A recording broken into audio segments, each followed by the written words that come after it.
Hello. So I'm gonna do that thing that I said I was gonna do with the Double Majors Prime Muse Tarot. And at first, I had this big-brained idea to go through the elements like cardinal, mutable, fixed, but that's how the zodiac wheel works.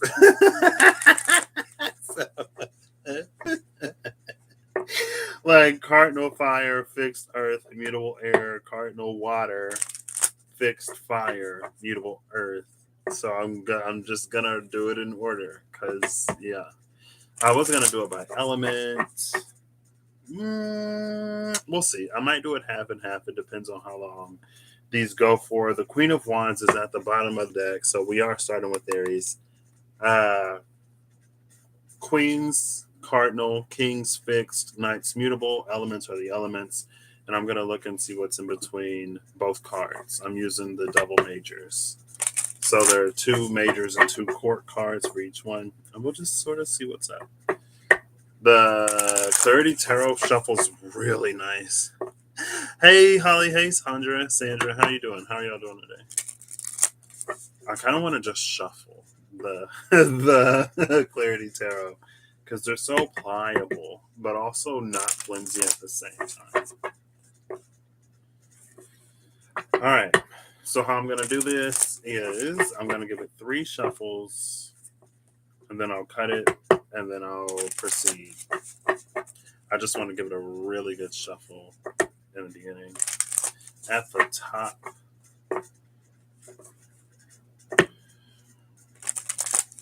all right.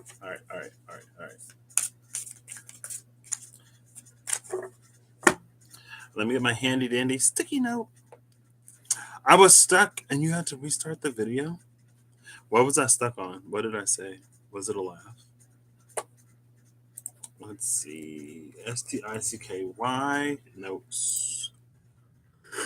I love this sticky notes app. Oh, I was going to do another sign today. I put 2 G's in Sagittarius. Sagittarius? No. I did. I wanted to Capricorn, Scorpio, Virgo, Pisces, Gemini, and Sagittarius have been done. That's 2, 4, 6. I've done exactly half of the zodiac. But let me make a new. I should probably just keep one of these notes with the zodiac on it, but it's fine. Here's the new sticky note. I'm going to bring this back up, and then I'm going to bring. Oh, just staring? Like, oh.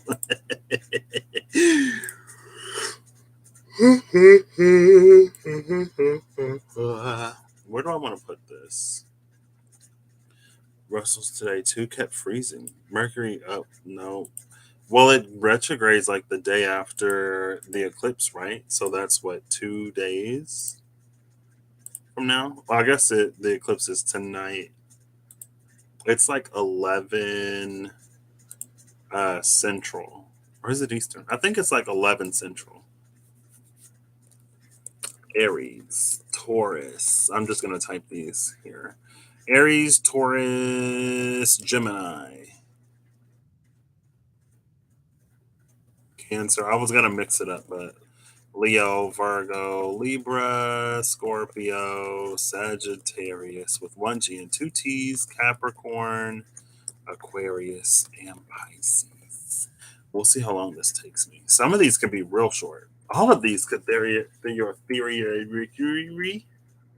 all of these could theoretically be very short. If there's no cards in between, then there's nothing to read.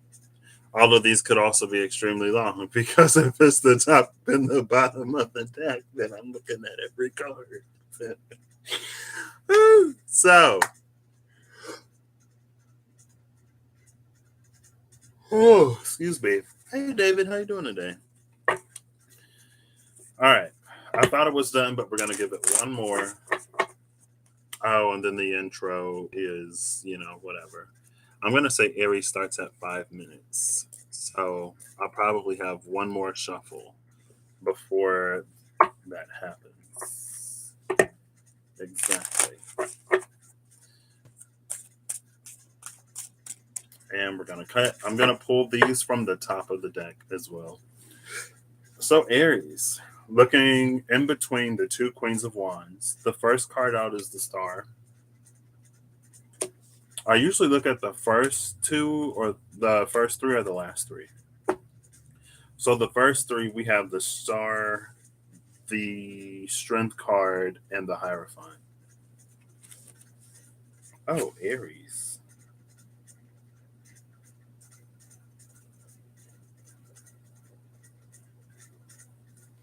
Maybe I won't do that today. I'm just going to show you the first three because these can already be pretty long. So, looking for the Queen. Oh, here we go. Okay, so, and then you have the World. You have four majors, the Star, Strength, the Hierophant, the World, and then we see our first Queen of Wands here. So I'm only going to look at everything in between the two queens. I'm going to get them all set out first, and then we'll talk about it.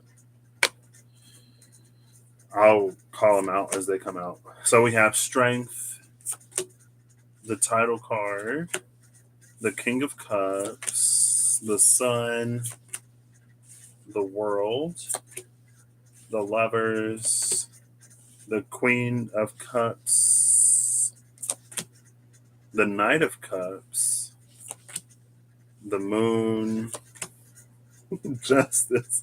Woo! This might just be Aries. I might just do the fire signs today. Oh, this is already so many cards. Goodness. The regret is strong in this one. Did I say Justice? Justice is also here. The Empress. The King of Wands. The Hanged Man. The King of Pentacles. Temperance. The Hierophant. The Devil. We're just going to put these on top. Queen of Swords. The Page of Cups. Judgment, King of Swords, the Knight of Pentacles, Death, the Page of Wands again, the Tower, the Page of Swords, the Devil again, the Fool, the King of Pentacles, the Page of Pentacles, Death, the Emperor, Judgment, Regret, the Knight of Pentacles, the Chariot, the Moon, the Knight of Cups, the Emperor, the Page of Swords, the Chariot, the Magician, the Knight of Wands, the Tower, the King of Wands again, the Knight of Swords, the Sun, the Fool, the Wheel of Fortune, the King of Cups, the Star, the Page of Pentacles, the Queen of Swords, the Lovers, and the Queen of Wands. This, you got every single bottom of the deck is this King of Swords that we've been seeing. This is how many cards you didn't get. You got the rest. Aries got the rest. I can't do this.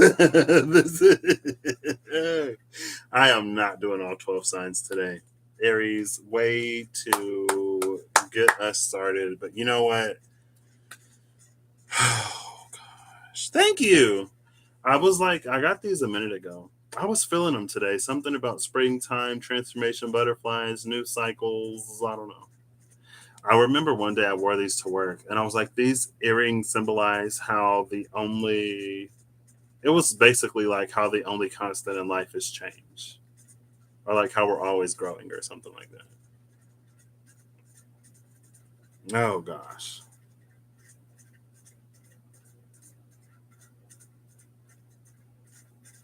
So I laid these out 3 by 1, 2, 3, 4, 5, 6. 6 by 3.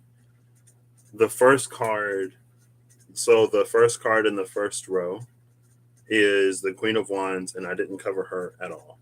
I laid the other cards on top of each other and I just kept going. So we have, so the first row from the cards that I see, maybe that's how I read this. Since I said I would read all of the cards in between the two queens, that's how I'm going to do it. So all of these get moved off of the table. Yep, that's what we're going to do. Because, sorry, Aries, but you actually get a bonus row. Because after the Queen of Wands is the Emperor, and the Emperor is a card of Aries. So I will honor that, and you will also get that one. So you get the whole first row. These are all the cards that came out for you that I'm not reading, compared to the cards that like didn't come out for you. So you, we got a good time where we can make time, right? So what I'm gonna do is I'm gonna bring all of these down. I went 4 rows deep. So I'm going to bring these down so I can kind of see them, and then I'll show you as I get to them.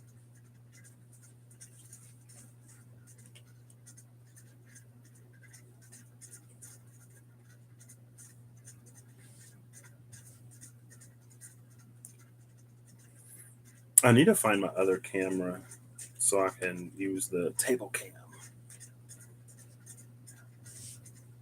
And then this comes down here.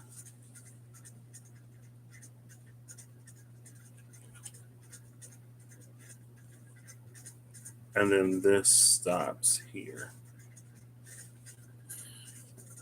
All right. So the cards that you have left in order. So there was a row of 5, no, 6, 3, 6, a row of 6, a row of 6, a row of 6. And the first one is where your first Queen of Wands was. And the 5th one was the second Queen of Wands. And after that was the Emperor. So I took it. Everything below that, I took off the board. If the Queen of Wands would have come up here and come down here, then I would have taken everything in between them. So it's a between in between because, like I said, I recently reached out to Eve and she gave me a read. Shout out to her, love her, Everlong Mystic, the never short medium. And she did a grand tableau. And in the grand tableau, I'm going to take inspiration from it here. It's like everything above the significator is things that like are outside of your control. Everything below it is what's in your control. If I follow that, all of this is in your control. This is all stuff. Well, there's your tower, I guess. This is all stuff that you can sort of like handle, manage, take care of. There's nothing here that isn't in your control. So, in order, what I'm going to do is I'm going to read you like the positions and then I'll go down. Me too. So, the Queen of Wands is the first one, right? And the second spot is Strength, the Queen of Swords, the Knight of Pentacles, and the Page of Pentacles. In the third position is the title card, the Page of Cups, the Chariot, and the Queen of Swords again. In the fourth position is the King of Cups, the Lovers, the Moon, and the Lovers. The King of Cups, Judgment, the Moon, and the Lovers, sorry. And the fifth position is the Sun, the King of Swords, the Knight of Cups, and the Queen of Wands. And in the sixth position is the World, the Knight of Pentacles, and the Emperor. That one only had 3 because your second clarifier had already come out. So if I were to follow this, I don't even know how I'm doing this. I was really hoping that this many cards wouldn't come out and it would be relatively straightforward, but that's fine. I'll do my best. If it resonates, take it. If it doesn't, don't take it. And if I quit, don't blame me because this is you could just be mad, I guess.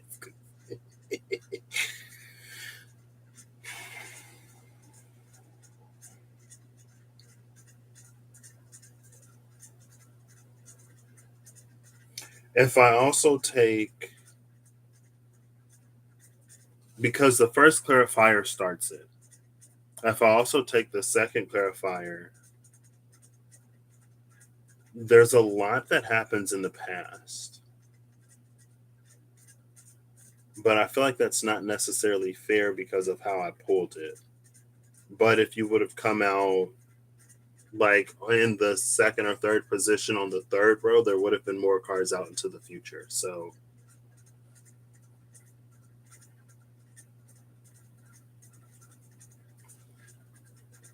I'm figuring this out as I go along. So I'm going to take your row and your column, the row and column of your second clarifier. So it's in the column of the Sun, the King of Swords, and the Knight of Cups. And this Knight of Cups is, the horse is moving forward, but the Knight is facing backwards. So maybe that also clarifies that there's a lot of stuff in the past.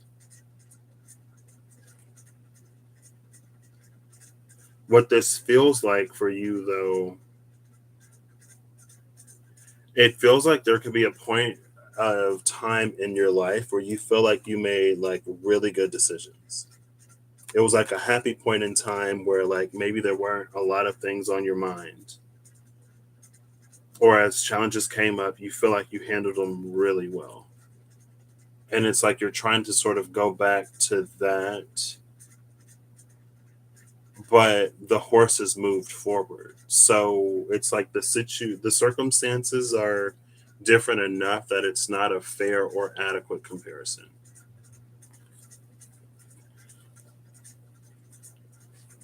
And then leading up to this in your row, it's the Page of Pentacles, the Queen of Swords, and the Lovers.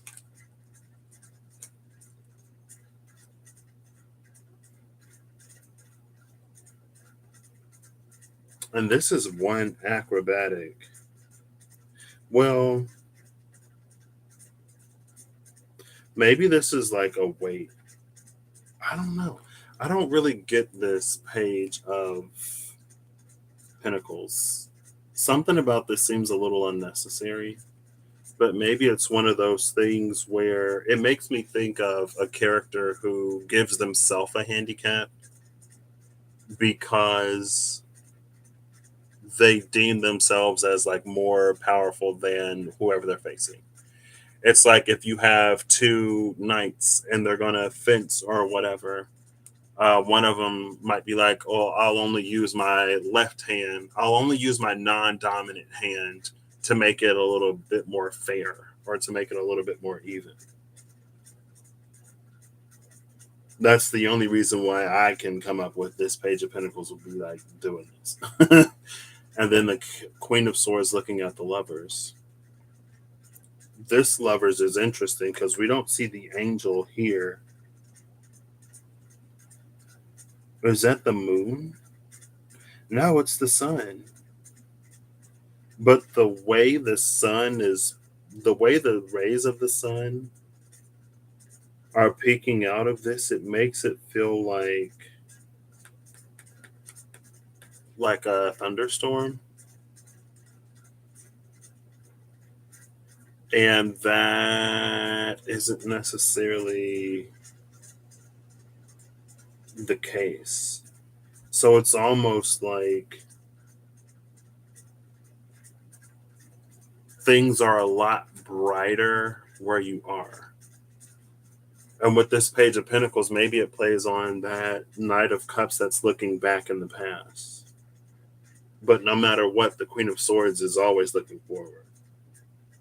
The Queen of Swords is Libra, which is your opposite.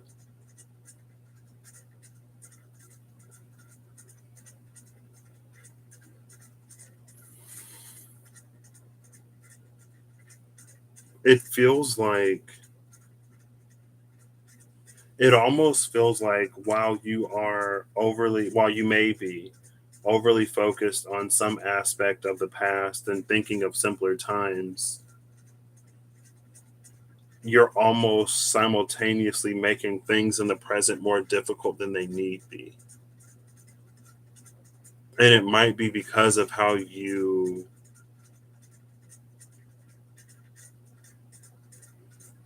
overly inflate the good things. Like if you're only focused on the good things of in the past, then you're not also considering the challenges and other things that were going on in your life at the same time. It's gonna look even better than it actually was. And in doing that, if you're playing a game of comparison, it's gonna make your right now moment look even worse than it actually is.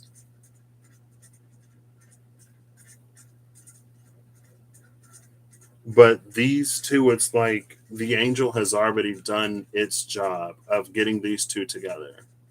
There's like you can already see things growing. You can see the lamb, the sheeps, the lambs in the back.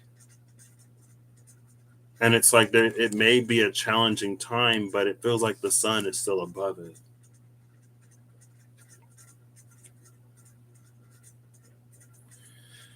So we have strength, the I really wish I had a layout for this, but it's fine. I can intuitively, I guess, feel how to read it each time. We have strength, the title card, and the King of Cups in your first row. So now I'm going to read everything in this pocket. So there are 9 cards inside this being created by the row and the column where you are. And then there's 3 cards off into the future. This is the first row. Strength, the title card, and this King of Cups.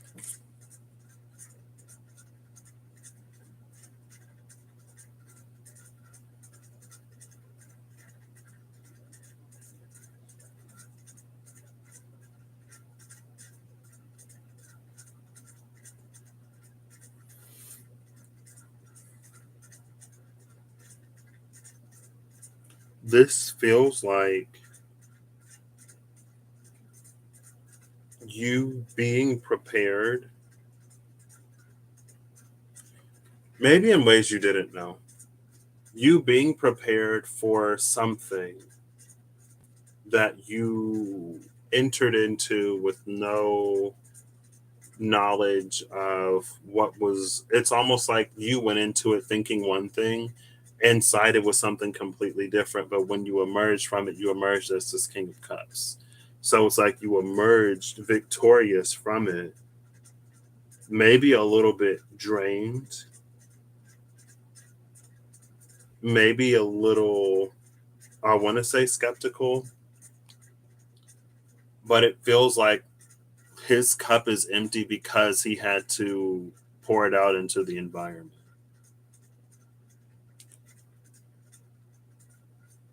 So something required a lot more from you than you thought, or it required things different than you thought it would. The next row is the Queen of Swords, the Page of Cups, and Judgment,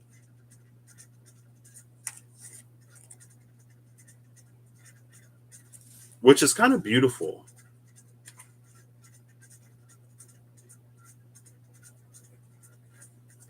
It feels like after that happened, it led you to look at yourself in a new way and to be a lot less critical of yourself. It feels like there's something that you gained in your perspective of yourself because of how you responded, because of how well you navigated it, because now you know that you're capable of something that you might not have necessarily thought yourself of capable of before. And it feels like it didn't require you to be any less you. It's like you were Aries, queen of. It's Mars. It's Scorpio. It's the other side of Mars. The King of Cups is fixed water. So it was like you were still you, but in an environment that was different, in a new way, in some way that led to fixed water instead of your cardinal earth. you somehow managed to get to the other side of Mars. And again, it doesn't feel like you had to sacrifice anything of yourself to do it. I don't know if you necessarily feel that way, though.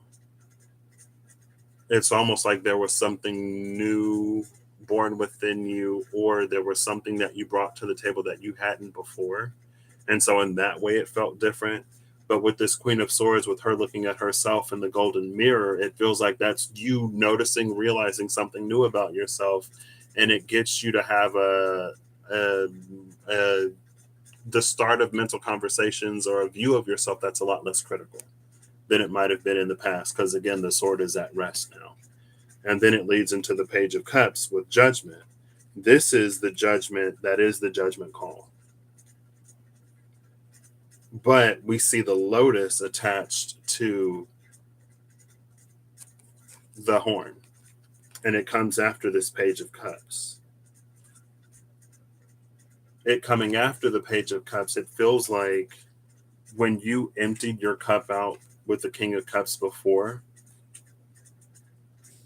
especially coming off of this Queen of Swords, where you're looking at yourself in a new way, you can be a lot gentler, a lot kinder to yourself, but you can also have this expanded view of who you are.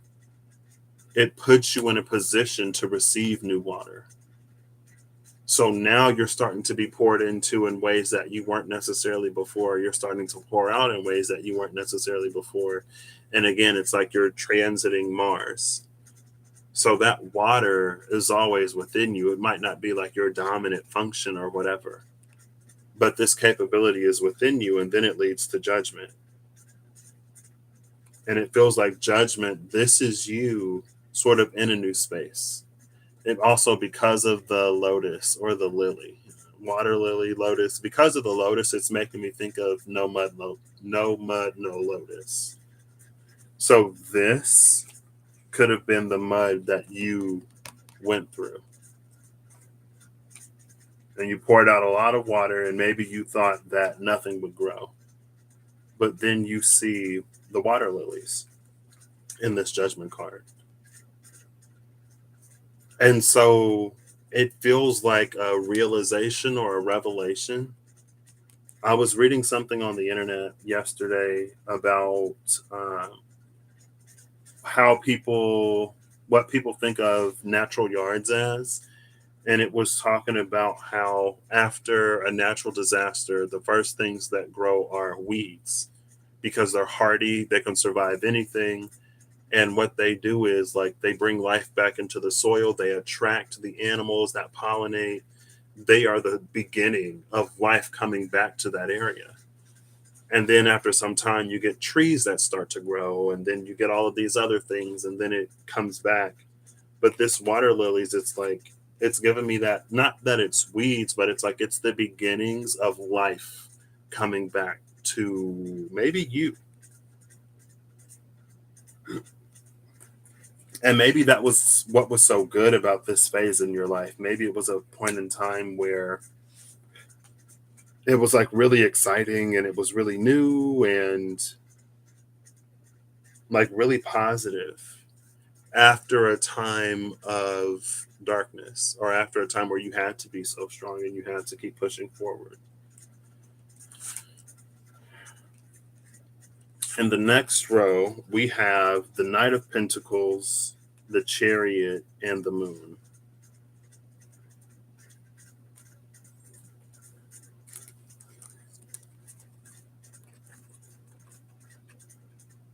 No, the horse and the so everything's good, and then maybe it got a little crazy.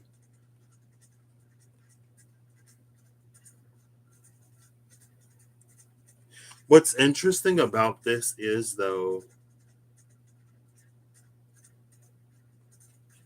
in the card where you'd expect for things to be the slowest, it's the quickest.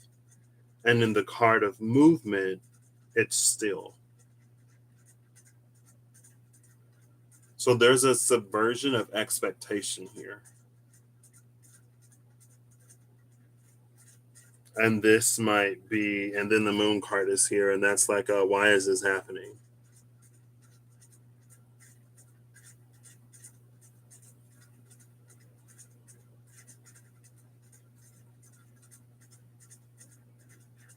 What happened?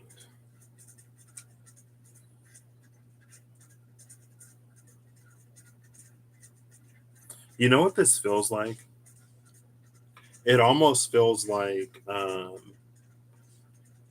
apply this bit as it fits, but it might not. You might have to see how, but it feels like whenever you start, oh, what do they call it? It was, it's kind of related to Cake Gate, but oh, there was a term for it. I don't remember, but it's like when you start a passion business where there's something that like you really love to do and you turn it into a business. And then maybe with the Knight of Pentacles gaining momentum, maybe you get like really busy or like business is good, but it's almost like it's the point where the business becomes a business and it almost takes away from the passion of it.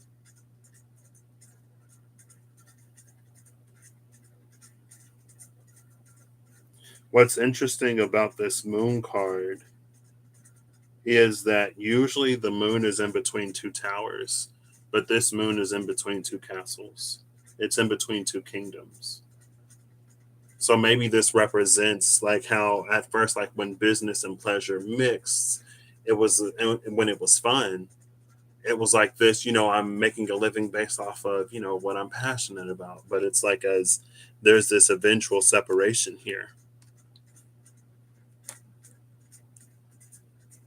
where it's like it's not really fun anymore. If that's the case, I would say maybe, especially if you can afford it, and again, apply this one how it fits. If you can afford it, maybe start to delegate or like hire people to do the things that you don't necessarily like to do.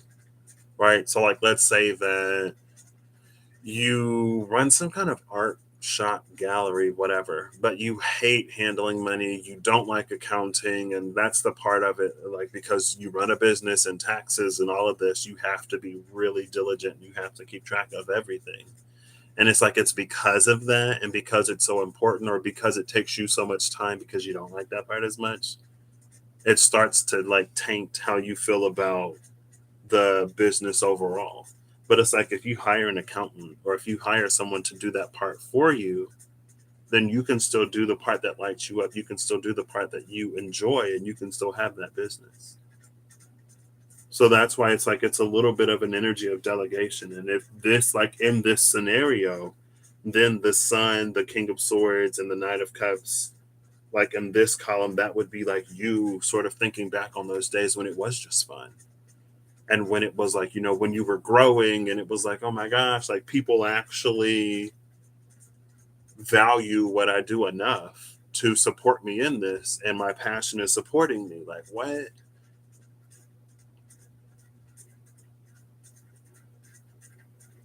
And again, it's something about this Lovers card where things are really like things are still good, but they might seem sort of troubling. Now, off to the side in the future, we have the World card, the Knight of Pentacles, and the Emperor.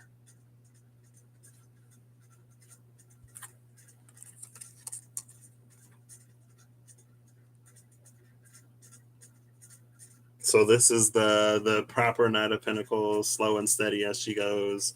This is a world card that's actually moved beyond that sort of transitionary point and period to like fully on the other side, and then we have the Emperor there.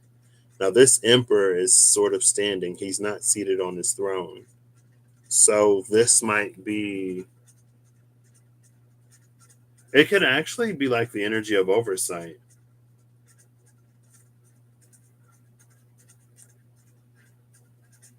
And then this Knight of Pentacles could be like in this like sort of framework, this could be the person that you hire, right? Like you're doing well enough, you're well off enough that you can hire somebody to help you do whatever.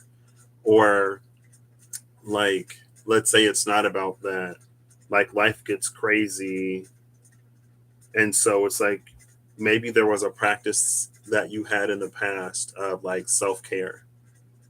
Like maybe there was a point in time where you were eating however you were eating, you were getting whatever kind of exercise you were getting, and you also had a mindfulness practice.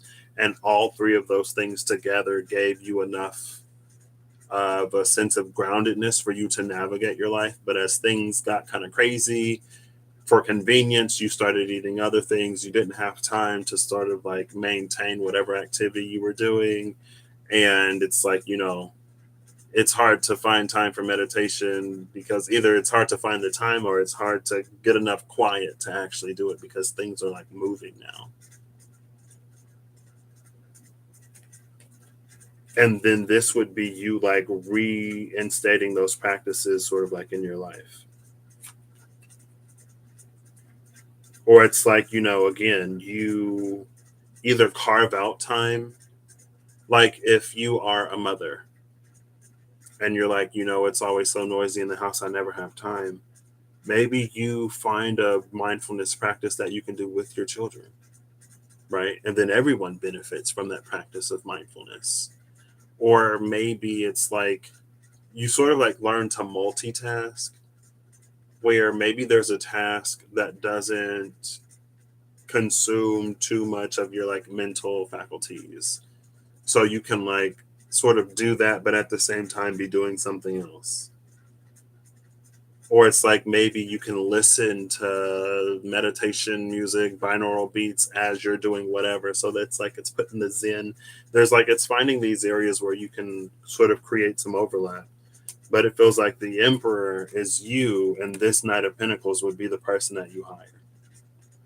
And so there's going to be like in the beginning, while you're building trust and while the other person is building familiarity in their role, and while you're building your relationship, there's going to like expected to be, and it's like it's okay if it's a little bit of like you have to be very vigilant and make sure that they're doing everything that they need to be doing. Again, this world card is like, because she's wrapped up in the purple, it's like you're well off enough at this point that you can introduce some things to make things a bit easier. And in the beginning, you may like want to be extra vigilant to make sure that everything that needs to be done is getting done. But after a certain point at some time, you'll be able to sort of like sit on your throne and relax. You'll be able to like spend more time with your family if you're working too much, or you'll be able to get into the lab and focus on creating the new thing. You'll be able to engage in that creativity that you're so passionate about more because somehow some aspect of business, it's like it takes care of itself. Whew. Aries.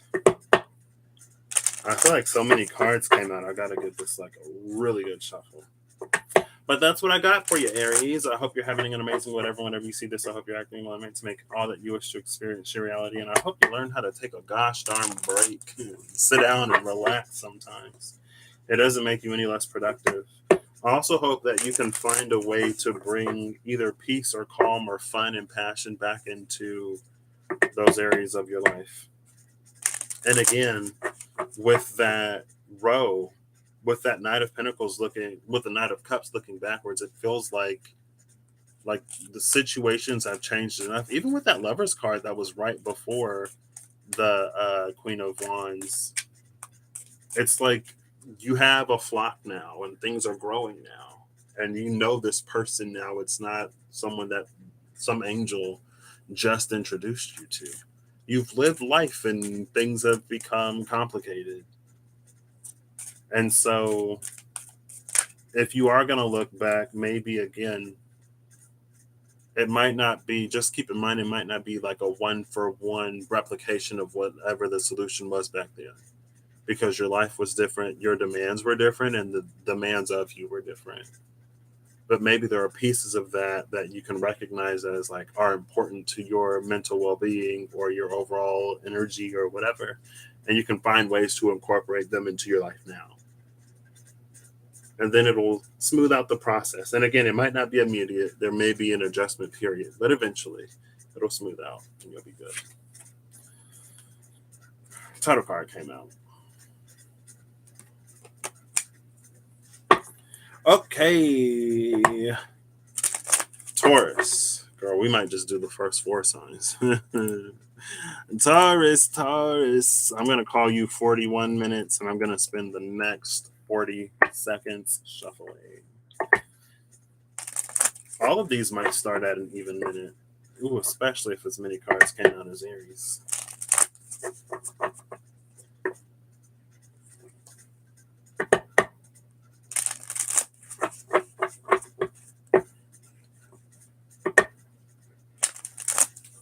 What's that one song? How deep is your love? Do do do do do do do do do do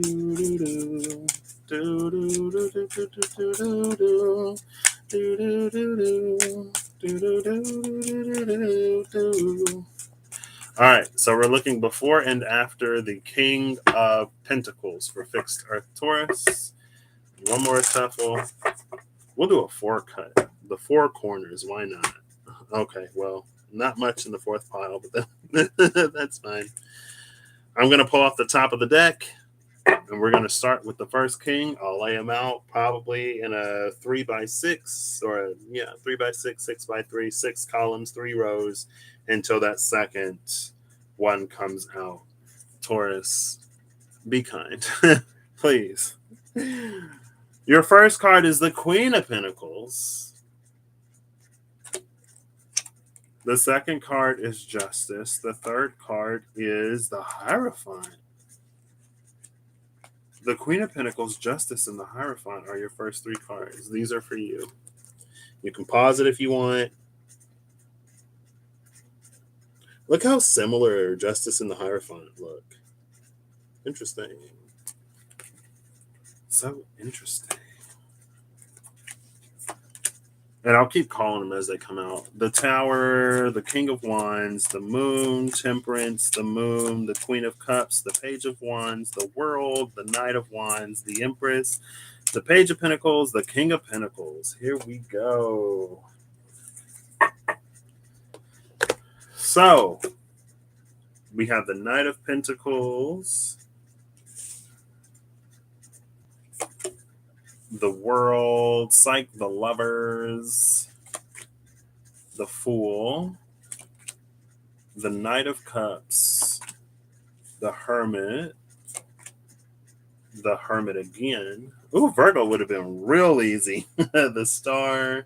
Oh, I'm not even looking at these. I'm looking at the court cards. The Queen of Pentacles, the title card, the Queen of Wands, the Fool, Strength, the Hanged Man, Page of Swords, the Page of Pentacles, the Wheel of Fortune, the World,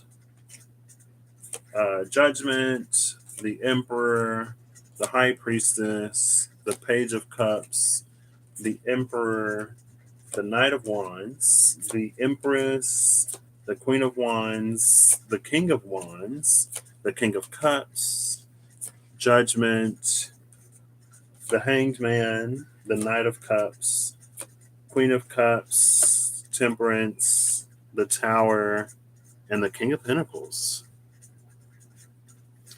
You get every card on the board. So 1-1 King of Pentacles and 6-3 King of Pentacles. So in between them is every card.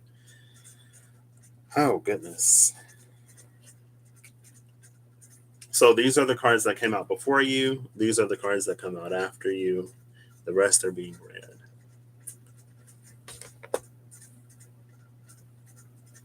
So again, almost by nature of how I'm reading this, kind of, sort of not. Everything is above you. Excuse me. So this is all stuff that's like out of your control, which might be a fair amount of like divine providence. Or it's like you're sort of being led. And I guess I'm just going to read these sequentially and we'll see how cohesive it is in the end. So in position 1-1, you have the Knight of Pentacles and Judgment. Taurus, this feels like there's something about you that you know of as, like, it feels like you're looking for a worthy investment. You have this pentacle, you're looking for somewhere to plant it, and maybe you had been in a lot of situations that weren't sort of like what you wanted or what you needed. It's like you, after you're in it for a minute, you don't want to invest, but you gain some kind of knowledge and information along the way. Then we encounter the Lovers and the Emperor. This feels like you sort of meeting your match. The Empress is one of your majors. But it feels like a negotiation had to be done. So maybe it's like, as you know your worth and as you want to find something that's worthy of like your time, energy, effort, the same is true of whatever you're drawn to. Whatever you ask is asked of you. With the Fool and the High Priestess, it feels like you were led like right off the edge of a cliff. Or you may feel that you were led right off the edge of a cliff. Like you're following your intuition, you're following your discernment, you're being very discerning about sort of like where you're going in life and the energy of like people, places, jobs, whatever. Your intuition is also active. And so with this cliff that you're led off to of, maybe you're led to something that actually requires more of you than you thought it would. Because it feels like you were the Empress that was being set up with the Emperor, or you thought that you were the Empress that was being set up with the Emperor, but with how the situation plays out, you're asked to be the Emperor. And again, it feels like it plays on that, like you being asked to. I got some water. I've been drinking a lot of water today, but thank you. Um, you're being asked to. It's part of that, like you being asked to show what you're capable of. It's like if you say that you're the best gosh darn employee because you do X, Y, and Z. Well, you say you're the best gosh darn employee because you do like L, M, N, O, and P. And they're like, okay, well, can you also do Q, R, S, T, V, W, X, Y, and Z? And you're like, whoa, hold up. What do you mean?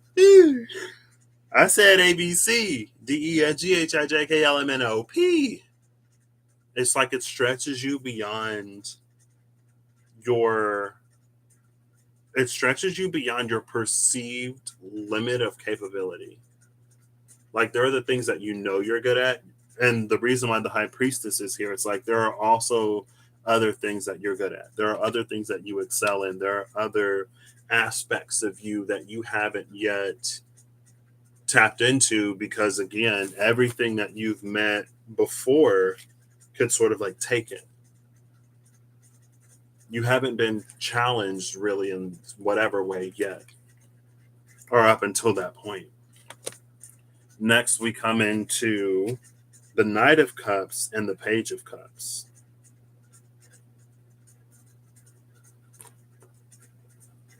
Which looks like an exchange. But this, I feel like this plays more on that, like something was being asked. The Knight was coming to almost like a relay race, get you to fill up, and then you look in your cup and you're like, oh my gosh, like it's empty. They're going to find out that my cup is empty. And then we come into the Hermit and the Emperor. So this was the thing, again, playing off of those other cards. This is the thing that had you like go within, it had you go inside. This feels like this is the point where you sort of like take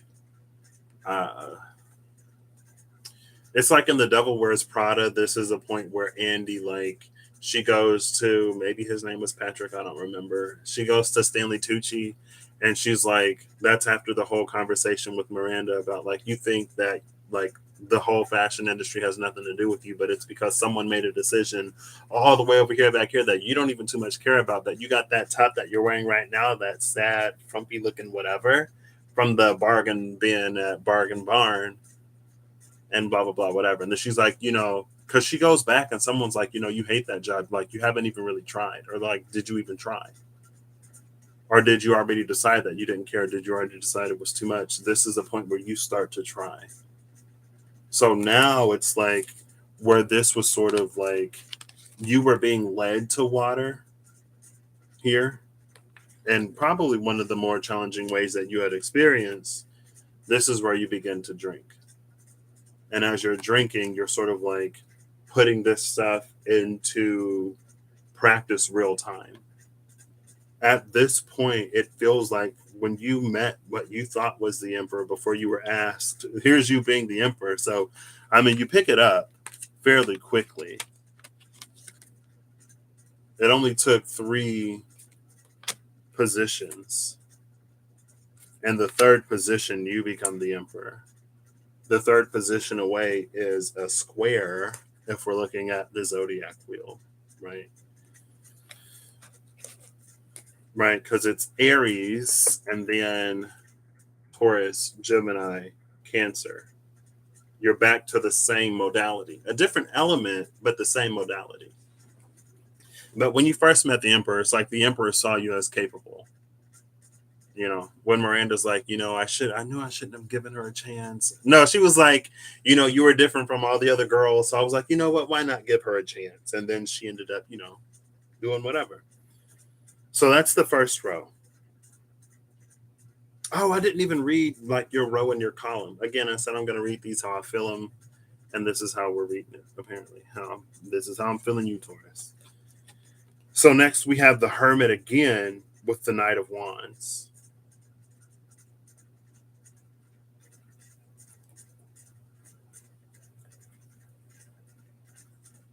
This is interesting because it feels like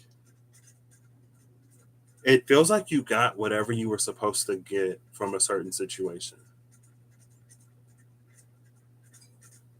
You've learned when you were the emperor, or as a result of you being the emperor, instead of you being the empress looking for your emperor, you learn how to take the light inside of your lantern, to take your star and turn it into fire. I mean, this hermit's looking pretty tired, so it might have taken a lot out of you. Maybe with the Knight of Wands, this could also be like a sabbatical, or this is you like maybe feeling a little burnout because you have to do so much. Again, it gave you something amazing. Now you know how to make fire from the star, and then we have the star and the Empress. This person, it's like you were the Knight of Pentacles before. Ouch. You were the Knight of Pentacles before. Now you're the full gosh darn Empress. Because you were the Empress turned you into an Empress. Which is interesting. But again, like that was the point. The emperor, the person or job or whatever, the situation, the energy that you met that you thought was the emperor ended up teaching you how to be the emperor. And it's important for the empress to know how to do everything that the emperor knows how to do, because if anything happens to the emperor, then the empress steps up. The empress like takes responsibilities of the emperor and vice versa. It's important for the emperor to know everything that the empress does, because if something happens to the empress, then the emperor steps up. Just because you have your domain that you sort of like your specialties are the things that you usually do doesn't mean that like you shouldn't know how to do whatever. A king and queen maybe, but when you're the emperor and the empress, you kind of got to know. This star though feels like a constellation. which feels like a group of people, or it feels like a community of people. Next, we have the Queen of Wands and the Queen of Pentacles.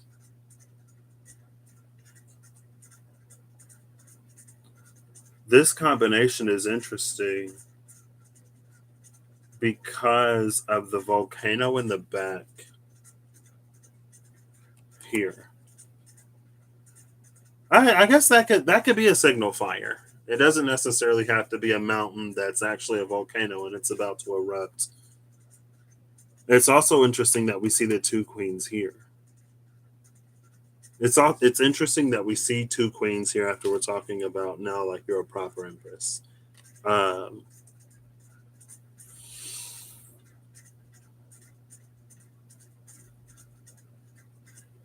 and then we have the King of Wands and the title card next.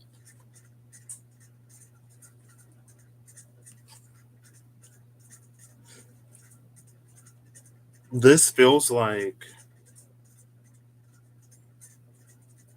a period in time where maybe you have to do both.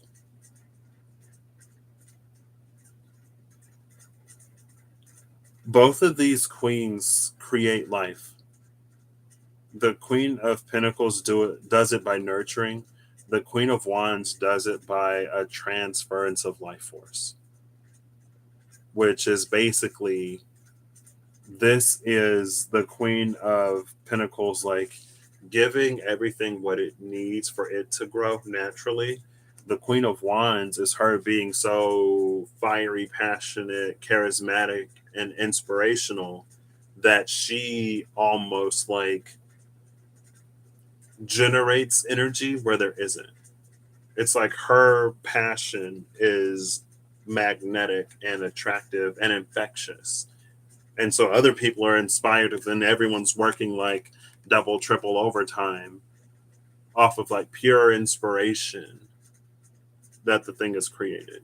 So one with time, one with an alternate energy source. And then we have the King of Wands and this title card. So you may have actually created something with that Empress. And you need to be, again, it's like partially you're the figurehead, or somebody looks up to you in a way that like you motivate them, but also like you tend to the things that they need. So it's almost like maybe you make it your business to do what the Emperor did for you by helping to bring out the potential of other people, basically.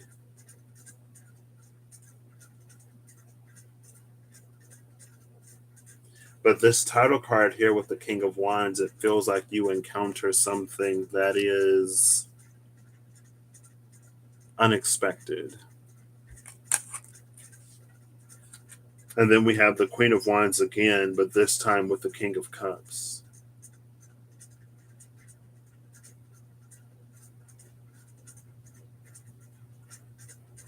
This makes me think of, it's like you're really good at motivating and inspiring people. But then you meet that one person who is like maybe more sensitive than anyone else you've ever dealt with. And so your usual like tough love approach, because the Queen of, well, it's not tough love, because that's more like Queen of Pentacles, Queen of Swords can be tough love. Queen of Pentacles, Queen of Wands, it's very like, it's something about the pace, or it's something about what you demand from people that you know that they can give you. Something about how you push them. And this person may be the type to like sort of crumble under pressure. And so you have to switch up your tactic here.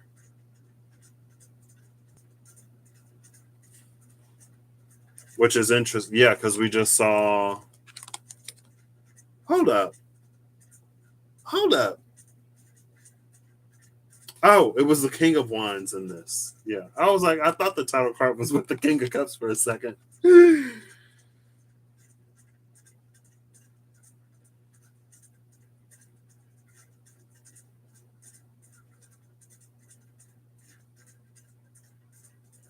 This may also be someone who lacks in confidence over here. And so you have to figure out, or you're figuring out a way to build them up. Taurus, this is so interesting. So not necessarily what I was expecting, but again, what do my expectations matter? Number one, and number two, I never really have any expectations. That's why nothing is ever as I expected, because I never have expectations. And it's like you're not expecting anything, so how can it be what you expected? After that, though, you have Judgment and the Fool. This is interesting. So the last one was maybe lacking in confidence. The Queen of Wands herself is very confident. So you're tapping back into that inspiring, motivational side of you, but doing it in a different way. Maybe you're sharing your own personal story or your own personal journey. Maybe you're being a little more vulnerable and relatable. Some people are motivated by that, like relatability, like that. She did it, I can do it too. He came from here, I came from there, and if he can make it, I can make it. More so than that, like, because it feels like the Queen of Wands and Queen of Pentacles was more so like people almost idolizing you and being inspired that way to like reach the same heights. But it's like when you're someone's hero, they don't necessarily not it's not necessarily the case all the time, but when you're someone's hero, they look more at like where you are now, more so than focusing or prioritizing where you were or what you've come from or like all of the challenges that you had to overcome to be successful. And so you've shared a new point, or you've been a little bit more vulnerable, or you've introduced some vulnerability to the mix. And then with this Fool and Judgment, it's like as you help that depleted King of Cups energy, it's like you encourage them to come into themselves in a whole new way, but at the same time, it feels like it gives back to you. And I don't know if it's because of Judgment, but something feels reciprocal in that energy. Maybe for a long time you thought that because people were motivated by that Miranda Priestley that you had to continue to be Miranda Priestley. If you haven't seen The Devil Wears Prada, then um, maybe like it was that. Maybe it was like in the way that people idolized you, they saw you as perfect, so you had to be perfect. And any part of your story that didn't fit that narrative of perfection, like you didn't necessarily show until there was that whatever it was that resonated more with your vulnerability. It resonated more with the things that you've overcome, but it's like while you were in the depths of those challenges, in the throes of your whatever.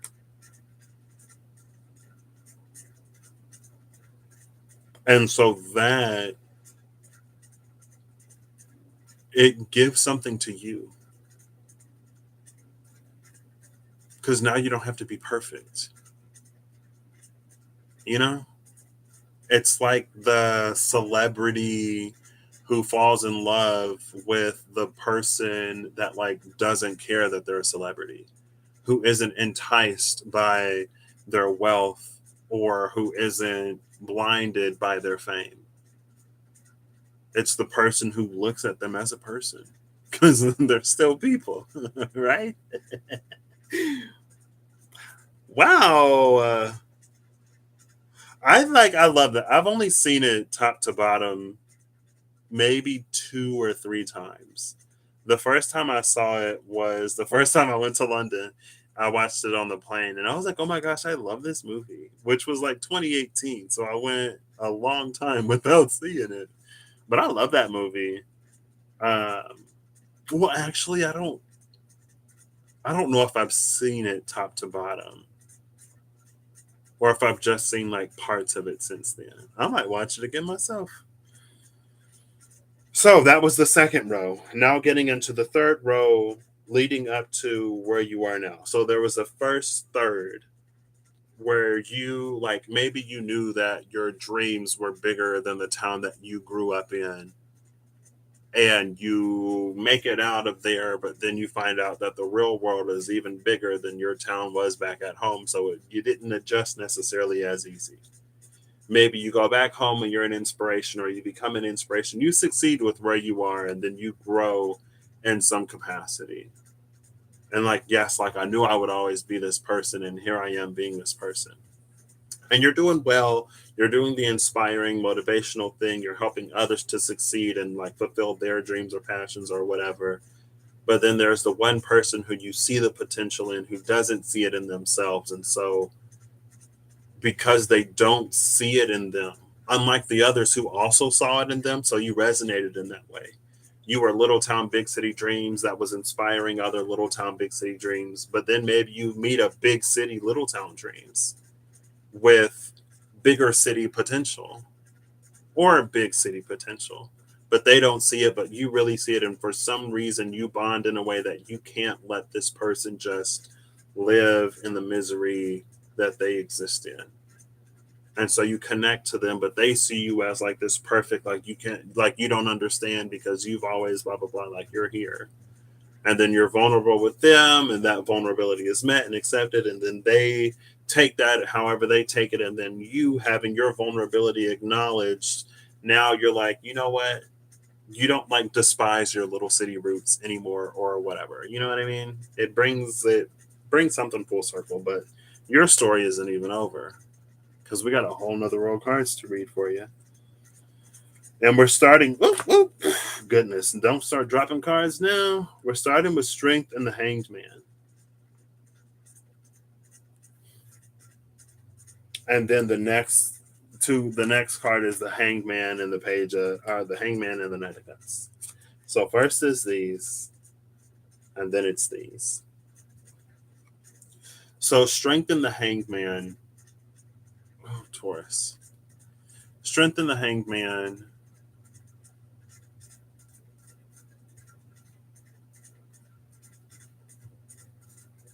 I don't know if this is something else that you're gonna do. This is almost the energy of like, as you were doing other things, there was something that was planted in your mind, like some kind of offshoot. But like you were really dedicated to the company, or you were focused on whatever you were focused on at that time. And then either you retire, or you feel like your time has sort of like, you've done all you can do in that company, or your kids are grown so you have more free time, or whatever you needed to pour into can now fend for itself. And so it's like now you have the time to do that thing that you had been thinking of the whole time. But then it's like, where do I start? What do I actually sort of like do? And then we come into the Page of Swords and the Queen of Cups.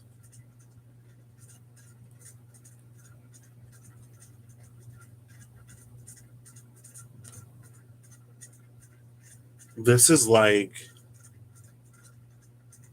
maybe it was that person, the person that you believed in that didn't believe in themselves, that situation that you gave to that required more vulnerability from you. It required water from you in a way that other things only really required earth and fire. And again, with the Empress being one of your cards, with her preceding that earth, fire, fire, water, or the earth, fire, fire title card, fire, water. It's like you want to do that more because it touched you in some way. And that was Judgment in the Fool. It's like, as you help put that person on their own 2 feet, and as they go off and do whatever they do, it gave something to you that I don't know if you fully realized it at the time, but it dropped something in your spirit. It dropped something in your soul. that's been steadily growing. And with the Queen of Cups and this Page of Swords, it's almost like now you want to do that more. It's a different kind of impact, or it's a different level of impact. And again, like, since you know how good it feels to be vulnerable now, and for that vulnerability to be acknowledged and celebrated just as your triumphs and achievements and victories were, for that vulnerability to not be something that's used against you to like put you in your place or try to remind you of how small you are, with it being accepted and acknowledged and honored, there's something within you that it unlocks.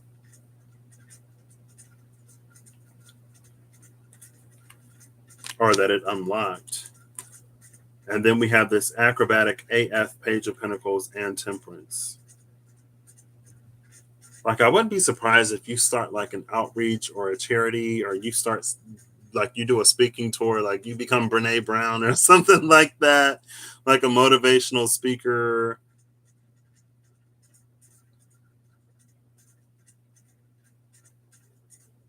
This gosh darn Page of Pentacles.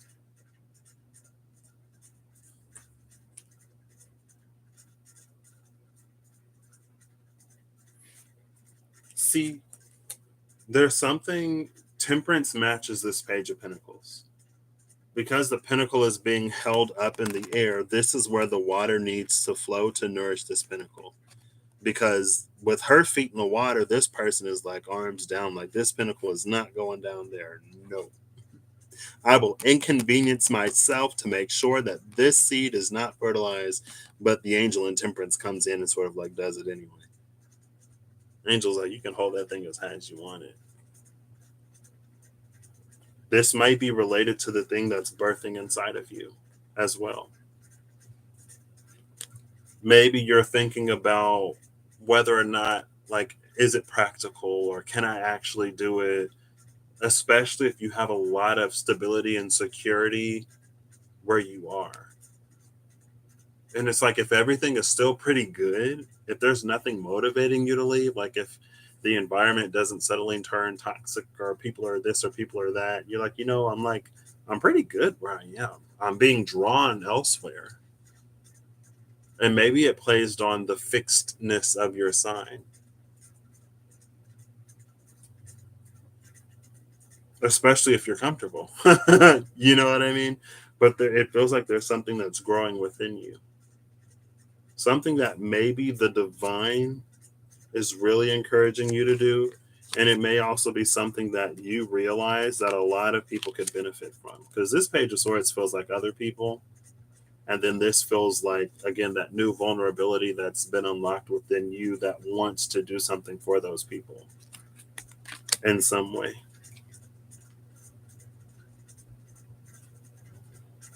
This could also be an energy of you, depending on the position that you're in.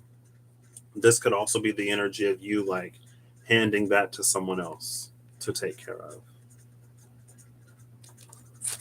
or letting someone else, like preparing someone else to take over your position so that you can do this new thing that you're being called to. And then we have the Wheel of Fortune and the Tower.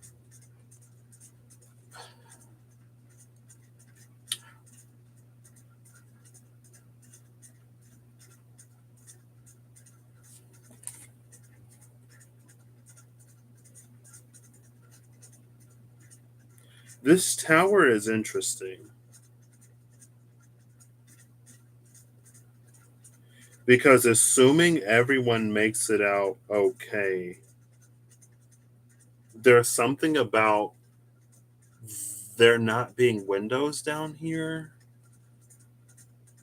And so it feels like these top floors are already evacuated. It's almost like it was done to try to stop the fire from spreading, but it's too late. There's already fire down here. But for those inside, now the giant can like reach in and like scoop them out.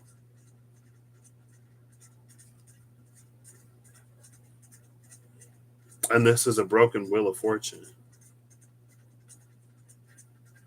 This could also be like low key, like if you're someone who's like found a lot of material abundance, wealth, and success, but then you realize that there are certain things that aren't necessarily right, certain things that need to be done environmentally or socially or whatever, because it's the right thing to do. I'm using air quotes because I don't want to project too much. But it's almost like it would put yourself in a position of financial disadvantage. Like maybe you'd have to pay more in taxes, or maybe you wouldn't be able to do this or do that or whatever.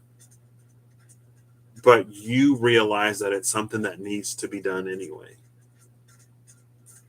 And that's why it's like the wheel of fortune is breaking, but the giant is coming in, because it's like it almost be like you are the giant, so you have the capability, you have the capacity to really help out in some way, but it goes against the current system.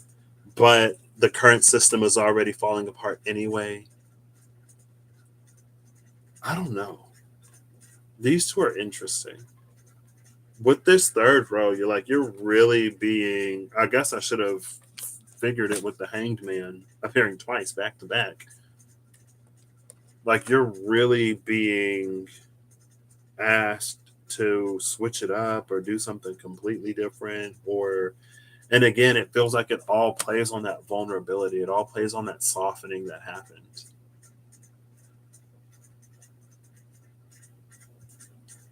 Maybe it's like a undercover boss type of energy.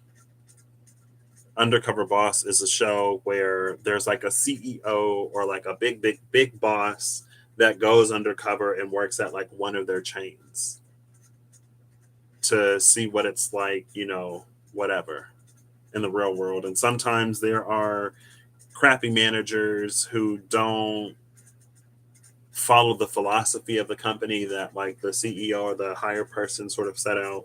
Sometimes there are like really, really, really good employees. Or sometimes there are like disgruntled employees who have like legitimate concerns, and they're like, when you're all the way down here, you feel like the people at the top don't really care about you. And then you'll have the person at the top who does actually care. And so it's a moment and an opportunity for them to see the reality of how their vision plays out and how those at the bottom of the totem pole sort of like build their wealth and build their success. And then they're like, we're going to change things because this isn't how we actually think up top. But it's like when you're all the way up there, how are you really supposed to know what goes on down here? And it's not like, they don't have their own sort of worries and concerns. And it's not the CEO who, because I just saw her on Twitter, who's like, instead of being like, how are we going to be motivated when we don't have a bonus? You should be out there doing your gosh darn job. And no, there aren't going to be any bonuses. But she got a several $1 million bonus. She gave herself that bonus. Anyway, we ain't talking about other people. But it's like it's that undercover boss type energy where like that vulnerability, that thing gets showed to you for the first time, and now you know that you have to do something about it. Because you do actually care. And we end with the World card and your second significator, the King of Pentacles. This is you, the beginnings of you coming into this whole new cycle. Something has reached its conclusion. The first part of it was to show you that not only are you who you think you are, who you know you are, you're also so much more. And then you were asked to be so much more. And you find out that you're so much more. The second part was you like being that success, you being that inspiration, you being that motivator, you being like really good at what you're doing, but in a way that It's almost like when you're that good at it and when you've been doing it for so long, you almost sort of like detach from the challenge because you're living your life, you're present, you're in the moment. And that for you was like in the past, but then something comes up that reminds you, that brings forth your vulnerability. And you're like, oh my gosh. And you want to incorporate that into your life. And then it's like, well, how do I do that? Or like, can I do that at the same time that I'm still doing this other thing? Like, how does that balance out? And maybe for a while, you sort of like, you put it out of your mind, or like you just try to focus on what you're doing. Maybe you don't have enough time, you know? But then it starts to eat away at you and it starts to nag at you. And then you start to see out in the world, you start to see people that could greatly benefit. And you're like, I don't know how I'm going to do it. I don't know how it's going to happen, but I know that it needs to be done. And I know I need to start doing something now. And that's literally where we end your reading. So you, unfortunately, not to compare signs, but, Aries got a little bit, kind of, sort of, they got a little bit past theirs. But since you were, that whole thing was all you. And again, everything was above the, well, that's interesting because like everything was above, and everything above is like all of the stuff that's not in your control. But that's like everything that led you up until that point wasn't in your control. So it feels like it was fated and destined. Like you were destined to know who you are and the power of your impact. And then you were also fated to be an inspiration, to be a leader, to be a guide, to be influential in some capacity, and to use that influence to inspire others. The Chariot and Judgment at the bottom of the deck. To use that influence to inspire others, but then to also like not be humbled, because it's not about humility, and it's not about being humble. It's like to remember your humanity, question mark. I don't know. Hey Janelle, how you doing? There's a lot of cards. I'm sorry I'm not like fully paying attention to the chat, but also I'm not great with paying attention to the chat like ever. So I feel like y'all are used to it. But like that wasn't in your control either. It's not that it wasn't, but it's almost like those were milestones for you to sort of reach on your journey. And now you're at the point where you want to like, in some way, shape, form, or capacity, like you want to have some kind of impact. And it's almost like this is where your story actually begins, but you've been living it this whole time.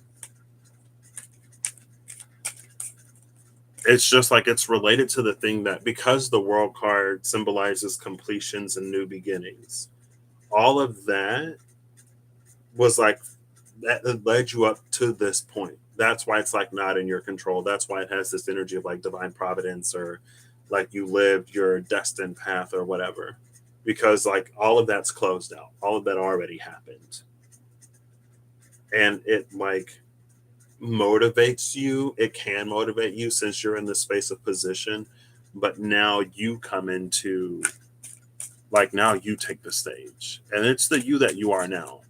The you that you were and the you that you have been, you've already done all those things. The you that you are now, in this now moment again, we resume.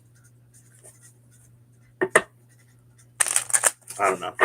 I'm going to do Gemini and then I'm going to end this video because these have been too long. So, Gemini, I'm going to say you start at 125. What is 4155 RL? 55 RL is real life. So, I don't know where the 55 RL came from, Taurus, but you're the 55 in real life. The 55 is the 10, which is, again, it plays on that transformation. There were changes that you went through, there were things that you inspired to change, and all of that leads you where you are now in real life. This ain't like something that you say, like, I'm a this, I'm a that, but, you ain't doing it. You done it. You did it. And now it's Gemini's turn. So, woo! Gemini! Gemini! Gemini! One time, I was like, it was one of the first times that someone asked me to do anything astrology, and I'm like, girl, I'm watching the same videos you could be watching on YouTube. This was a long time ago, but I was in my astrology channeling mode or whatever. And I said Gemini, and I was like, whoa, because Gemini is how like you're actually supposed to pronounce it, but we say Gemini. Anyway, don't ask me, I don't know. Thanks, Holly. I try. Ooh, Gemini. We got the King of Cups coming out on his side. The King of Cups came out like this. The King of Cups is actively pouring out this cup. Like when it's upright, you can see the cup is tilted, but it's like King of Cups is like pouring one out for the homie. They have a pour one out for the homies emoji now. They have the glass that's like, liquid pouring out of it. Oh, Gemini. Goodness. Well, that's Scorpio. The North Node is in Scorpio. South Node, sorry. The South Node is in Scorpio now. The North Node was in your sign then. So maybe there was something while the North Node was in your sign that you were like led to do, guided to do. But now that the South Node is finishing its transit into Scorpio before it goes into your trine of Libra, there may be something that you're concluding. Since it's also Scorpionic energy, it's like deep, could be karmic, could be related to the 8th house. But let's go. Let's see. First card is the Star. Second card is Strength. Third card is the Devil. This is all majors and all court cards. So the Star is, like I said, pouring them out for the homie, as the Star does. But both cups are going in the water. Usually it's like one cup in the water, one cup on the land. Both cups are going in the water. Scorpio is also purification, but it's purification through death and transformation. But I'm not reading these. I'm just showing you. I'm just showing you these cards. So here you go. There's your first 3, Gemini. And I am actually my throat is starting to dry out. So I'm going to take a sip of my water.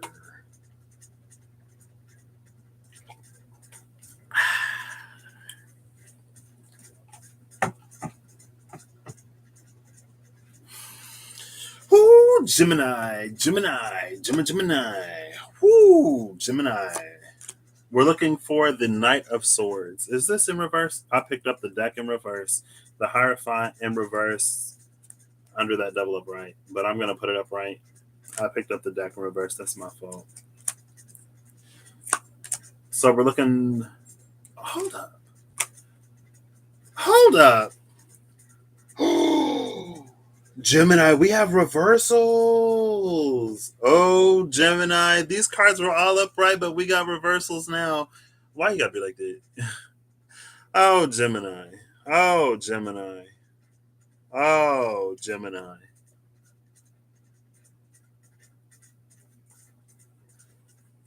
Goodness.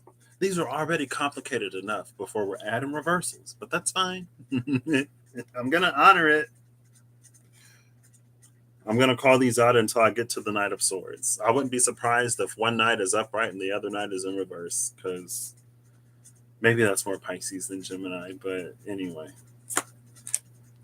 We have the Sun in reverse, the King of Pentacles in reverse, Queen of Pentacles, the Moon, Death in reverse, Page of Pentacles in reverse, the Hermit in reverse, Strength in reverse, the Knight of Wands upright, Empress upright, Knight of Pentacles in reverse, Death in reverse again. Knight of Wands in reverse. Page of Cups in reverse. Page of Wands upright. The Empress in reverse. The Emperor in reverse. The Emperor again in reverse? Yeah, Empress in reverse. Emperor in reverse. Emperor in reverse. The Hierophant in reverse, the Lovers in reverse, the Hermit in reverse, the King of Cups in reverse, Page of Swords in reverse, Hangman in reverse, Devil in reverse, Judgment in reverse, the Sun in reverse, Justice upright, the Page of Wands in reverse, Page of Pentacles upright, King of Swords in reverse, the King of Pentacles in reverse, the Fool in reverse, the King of Wands upright, the Queen of Wands in reverse, King of Wands in reverse, the Chariot in reverse, the Queen of Wands in reverse, the Judgment card in reverse, Hangman in reverse, Knight of Cups in reverse, Page of Swords in reverse. Gemini, I am loving all of these cards that I'm not going to have to read for you. I'll take reversals if I can read less cards. We have the High Priestess in reverse, the Queen of Swords in reverse, Star in reverse, Title card in reverse, Queen of Cups in reverse, Page of Cups in reverse, the High Priestess again in reverse, Knight of Pentacles in reverse, Knight of Cups in reverse, Temperance in reverse, Queen of Cups upright, the Moon upright, the World in reverse, Magician in reverse, Queen of Pentacles in reverse, the Fool in reverse, the King of Swords in reverse, the Knight of Swords in reverse. Woo, we got our first Knight Gemini. Thank you, Gemini, for being kind to me. At first, I thought you were doing the most with your reversals, but I ain't got to read that many cards. So I'm taking from this Knight of Swords to the next Knight of Swords, and I'm laying them on the table. First card is the Wheel of Fortune in reverse. We have Justice in reverse, the Queen of Swords in reverse, the Tower in reverse, the Tower upright, the Knight of Swords in reverse. So you literally have one row of cards and then you start the next row. So I'm going to take every card, but if I did it vertically, it would just be these two cards. I'm not doing it that way, but because I did it this way, every card is in your future. You only have 5 cards left. Gemini, you were the nicest to me today. You were the kindest. You gave me the least work. I'm kidding. I mean, I'm obviously serious, but I'm obviously kidding because, however many cards come out, it's however many come out, right? That's why, when I decided to do this, I knew that it was possible. No sign yet has been so cruel that I had to look at every single card in the deck. I feel like Pisces might do it to me. It could be Scorpio. It might be Capricorn. It might not happen at all.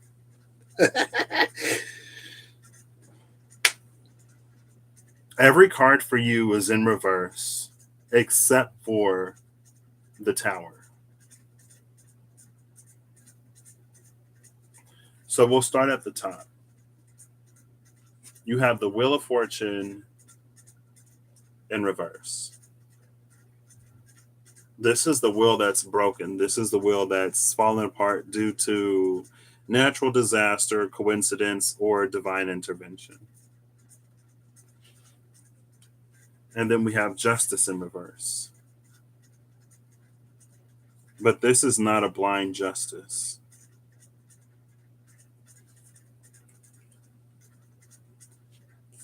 We have the Queen of Swords in reverse. So we have a justice, a not blind justice with the Queen of Swords in reverse. And then the Tower in reverse, followed by the Tower upright. And then the second Knight of Swords in reverse. If you want to see your two knights, this is how they came out. So they're sitting on top of each other. The first one was off the horse. The second one is on the horse.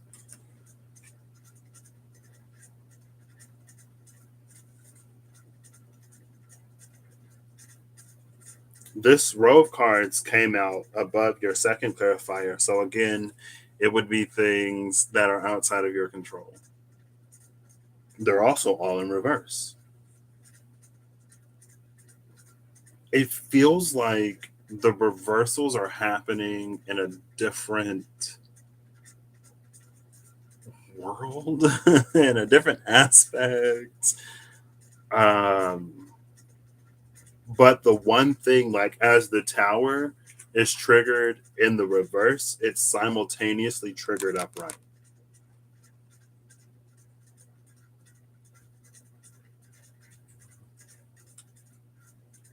How intuitive are you, Gemini?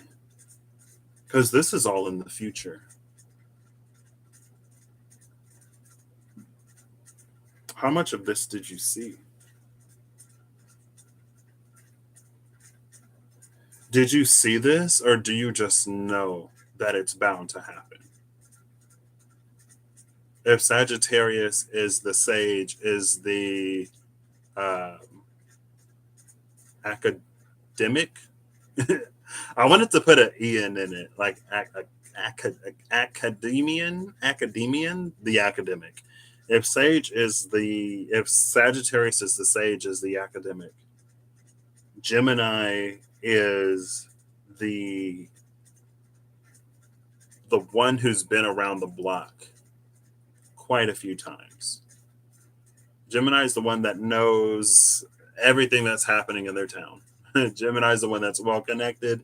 Gemini ain't necessarily a gossip, but Gemini hears all the gossip. Like Gemini just know if it's happening in Gemini's block, in Gemini's neighborhood, in Gemini's town, Gemini knows about it. But this almost feels like something that you're kind of removed from, maybe. But again, it was the energy of like when the North Node was in Gemini, because of the Page of Cups that came out, sort of like pouring out the cup. When the North Node was in Gemini, then the South Node transited into Scorpio, where it is now, which is that King of Cups, pouring it out as it's like we're getting to the last drops of Scorpio before the North Node shifts into Aries. We actually had the eclipse today.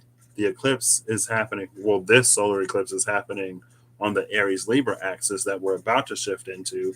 The lunar eclipse is going to happen in the Taurus Scorpio axis right before it shifts out of it.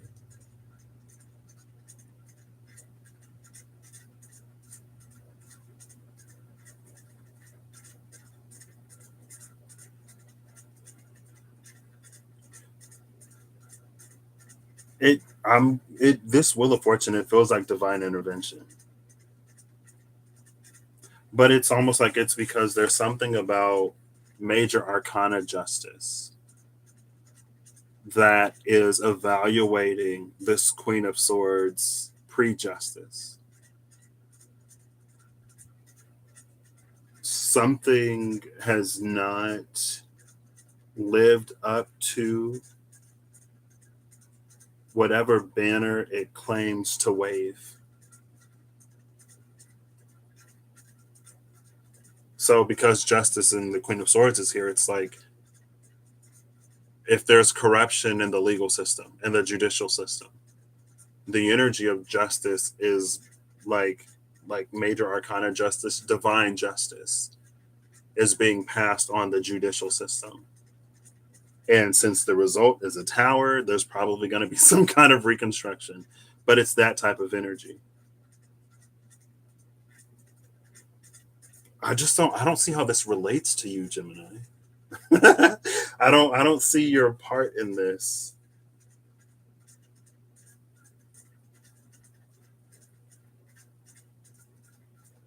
Maybe you were the one who was affected by something or someone. And you're aware of some kind of energy of restructuring as part of the energy of change and transformation that is the King of Cups pouring out that cup, Scorpio. You know that something is on its last legs. And maybe this is like, again, maybe it been impacting you in some way. And so it's almost like when it ends, you will begin, right? So, like, let's say that you're at work and you have a not great boss who does all this stuff because they can get away with it. Oh, I just saw something. It was about how there was a company that somebody worked for that was not great at all, and they were doing a whole bunch of shady things that they shouldn't have been doing. And then they called in an anonymous tip on the company, and the company got shut down. It's almost like that kind of energy. I don't know if you're necessarily the one that's whistleblowing. I don't know if you're necessarily the one that's calling in the anonymous tip, but maybe it's just like you know that audits are happening and something will be found. Maybe you, girl, I don't know. This is, take this one as it resonates, girl, especially. But it's almost like you acted in integrity, even if others weren't, because they thought they can get away with it. And once one person thinks they can get away with it and other people find out, now everybody's doing all kinds of stuff that they shouldn't be doing. But you continue to act in integrity. So when justice gets ruled on them with justice in reverse, it's like in your favor, with justice being, well, with your tower being upright. So it's almost like you will rise from the ashes of something else, or you will benefit by the crumbling of a tower in some other way. But all of this is in reverse. Like, this is nothing that you had anything to do with. But your cards are in reverse. So it maybe, again, like it affected you in some way or it impacted you.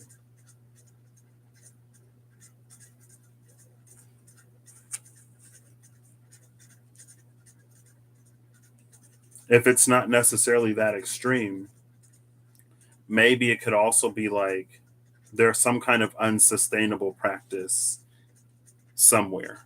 Again, like work is easiest for me to like find this to place the energy, but it doesn't have to be.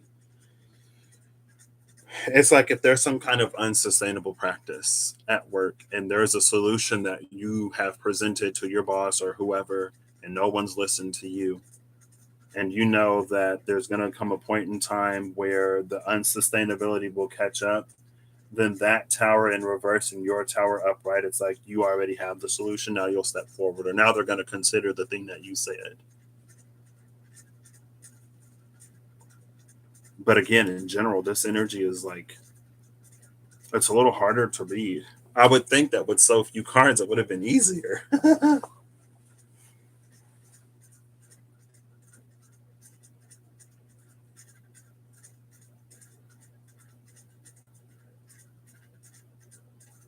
For all of these cards in reverse, I'm gonna, I'll look through the remaining five cards first, and I'll pull the four or the next four that are the next three that are upright, and I'll walk it back.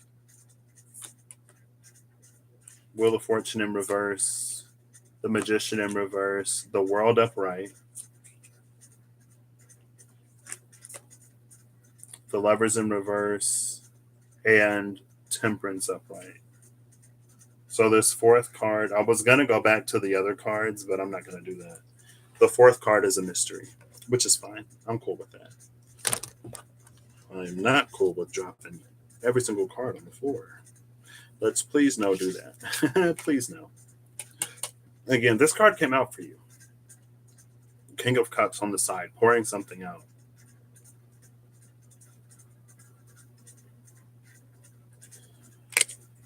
So under the Queen of Swords in reverse comes the World upright.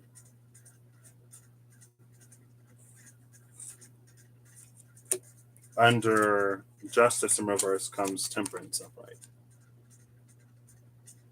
But it's a temperance that doesn't have to do anything. Which again, it feels like maybe that plays on like you've already given a solution or you've already whatever. So it doesn't even have to be figured out. It's like Gemini was like, this is unsustainable. we should be doing this or we should be doing this other thing.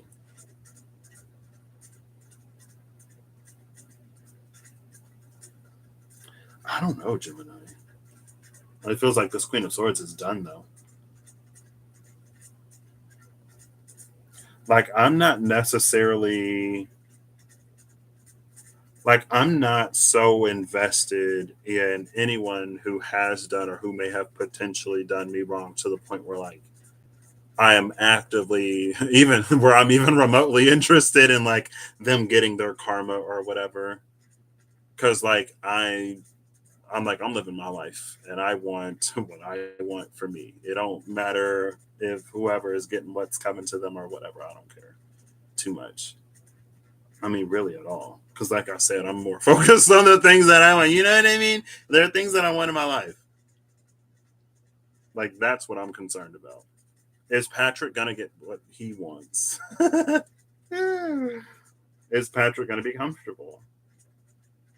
But it's like this Queen of Swords is like done, and you're walking away victorious or you're walking away knowing because again like because you're already through the portal, it feels like it plays on again. There's something that you tried to contribute at one point, but since you're just the Knight of Swords, it's almost like, well, what do you know? Like we've been doing it this way for whatever, or we haven't gotten caught yet, or this is that, or that's whatever. So it's like it was only a matter of time that justice would catch up with them.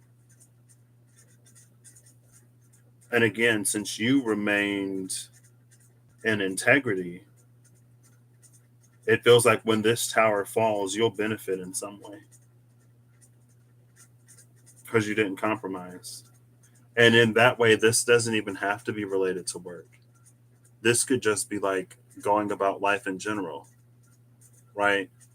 Like maybe I remember like when in the lockdowns here in the US when they were doing the PPP loans for businesses or whatever, and there were so many people on the internet that were like, this is all you got to do to like start a business. So you can start a business and then file for the PPP loan and do whatever. It's like for all of the people who misused relief funds or who misused funds that were supposed to be for helping people in a time of need. And then it's like, you hear stories of like this person is being sued for whatever, or this person is going to jail for that because they misused thousands, hundreds of thousands, millions of dollars. In a time of vulnerability, they thought that they would capitalize and they got a lot of nice stuff until it caught up with them. Integrity pays off. It does.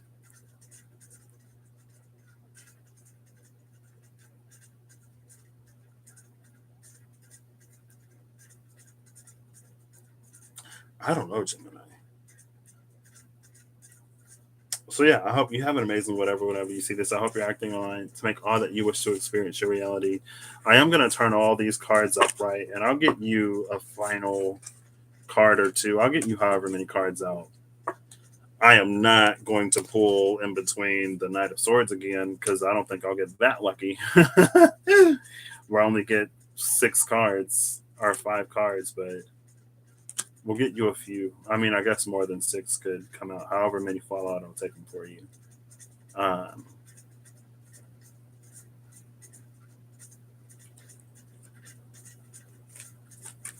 yeah, that's weird. But it's that tower. Something about that tower. It's like the tower turns everything upright. And then there's Gemini again. There's you again.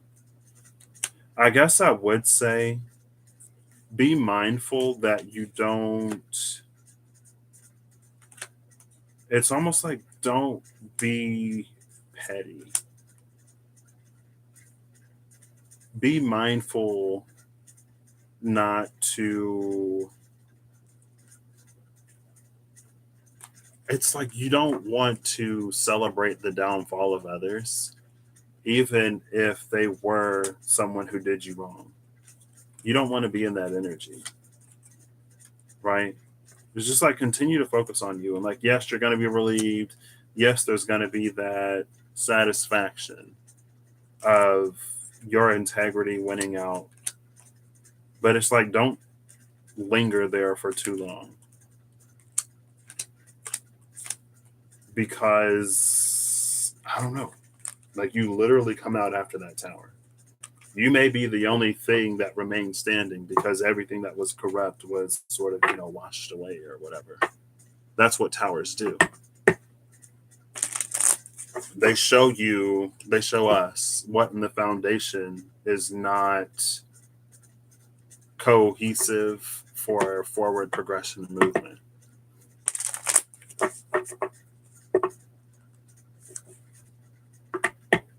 I feel like I was thinking about something recently and it almost just tried to come back to my mind with that statement. The tower is only going to take what needs to be taken. So if your foundation is good, like your tower will withstand the storm and will still be standing. Maybe it was like Aquarius.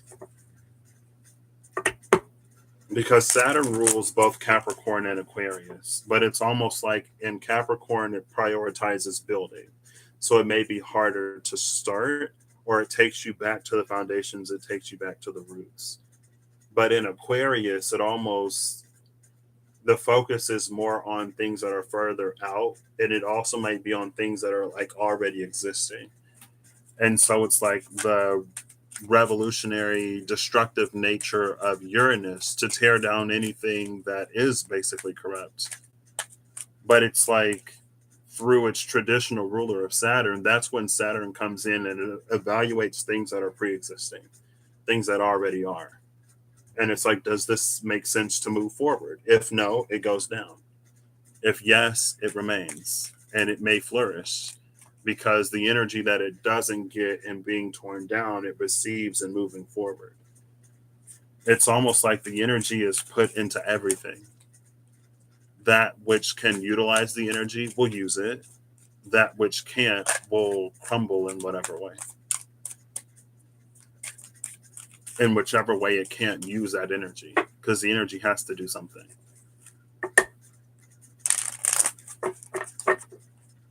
I guess that also sort of plays. Well, I guess that's why art could be a way in which like Mars has a beneficial relationship with Saturn. Because Mars has the energy, Saturn gives it the thing to put it into so it doesn't like just cause problems. But. All right, so for Gemini. Oh, I see this Wheel of Fortune put to. I'm not going to take it. I will take it. We're going to finish out this shuffle and we'll see if that's your card. That's all you get. The Wheel of Fortune put together. Upright. Bottom of the deck is the Knight of Swords, to clarify for you, Gemini. Now upright, the Wheel of Fortune will turn for you. Because you had integrity. You know? Justice, when justice ruled, it's like, I don't know, it's, you get it. You get it. So, all right. Now I'm going to put final cards and I'll get the final cards. So, for anyone who is watching this, be it Aries, Taurus, Gemini, or otherwise, final cards. Bottom of the deck is the Emperor that is comfortably seated on his throne, looking stern as he usually does. There's that guy. The first card that came out is the Sun, but it's a mature sun. This ain't a baby on a horse. This sun is a man. And the sunflowers have also grown. And then on the side, like this, they came out like this. There's a King of Swords and Temperance. This feels like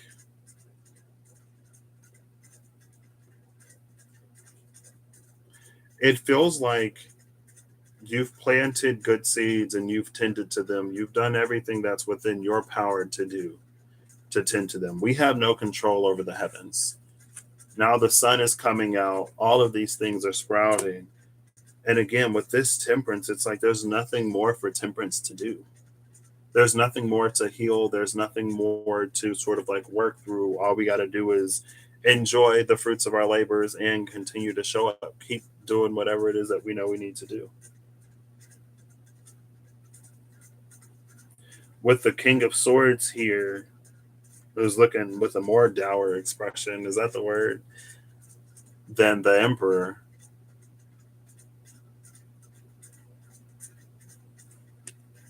There's some kind of emphasis on the mind.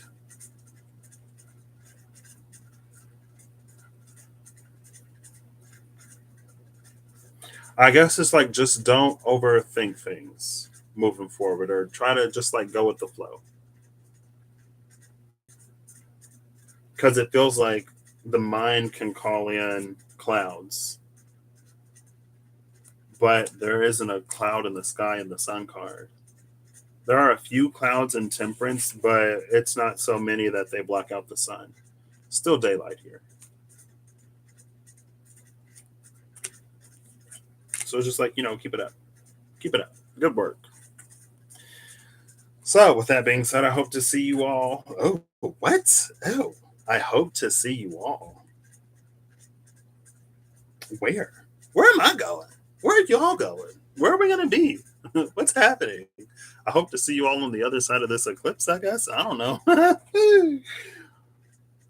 Well, I need a deck. Come on. Oh, where's the Clarity Tarot? Because you shuffle so easy. I'm just curious. I didn't mean to say that. I really don't know where I hope to see anybody. Hello? All right, Clarity Tarot. Where does Patrick hope to see people? Oh, I love how this deck shuffles. I love it.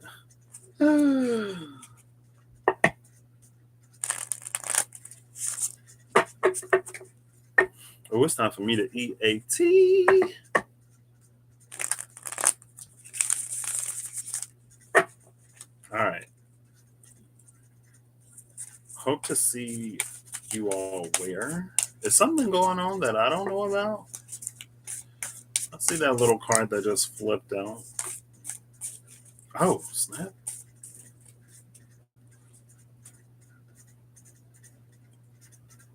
Bottom of the deck is the Three of Swords, followed by the Ten of Swords, followed by the Six of Wands. Three of Swords, Ten of Swords, Six of Wands. Successfully ending something.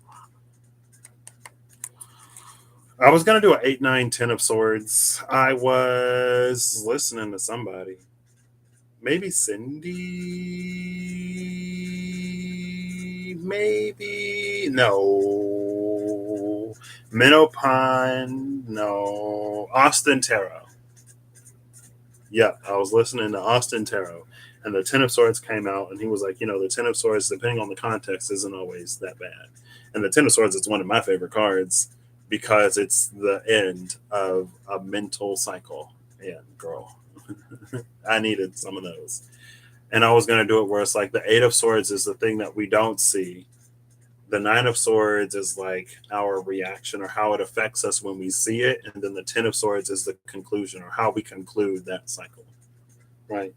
There's something that stops us that we don't know of or that we can't see with the Eight of Swords. But the Nine of Swords, we finally find out what it is. And since we can see it, since we now know, it sort of like sits on our mind heavy until we do something with the Ten of Swords and we close that cycle.